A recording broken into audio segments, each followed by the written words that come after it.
रक्षाबंधनसाठी माहेरी आलेल्या एका विवाहित महिलेला रात्रीच्या वेळी घरामध्ये सर्पदंश झाला। या घटनेमुळे महिलेचा मृत्यू झाला असून परिसरात हळहळ व्यक्त केली जात आहे।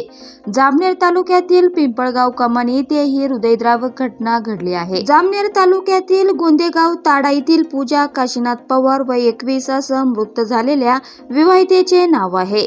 गोंदेगाव येथे पती 2 वर्षाच्या मुलासह त्या वास्तव्यास होत्या। रक्षाबंधनच्या सणासाठी त्या 3 दिवस अगोदरच पिंपळगाव कमानी येथे आई वडिलांकडे माहेरी आल्या होत्या। रात्रीच्या सुमारास सर्वजण घरात असताना पूजा पवार यांना हाताला सर्पदंश झाला। काहीतरी चावल्याचे पूजा यांच्या लक्षात आले। हातावरील दंशाची निशाणी पाहून सापाने दंश केल्याचे लक्षात येताच कुटुंबियांनी तातडीने पूजा पवार यांना पौर येथील ग्रामीण रुग्णालयात दाखल केले।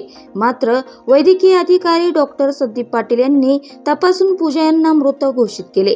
दरम्यान 3 वर्षांपूर्वीच पूजाचे लग्न झाले होते। पूजा यांचा मृत्यू झाल्याचे समजल्यानंतर नातेवाईकांवर दुःखाचा डोंगर कोसळला आहे। या प्रकरणी पौर पोलीस स्टेशनला नोंद करण्यात आली आहे।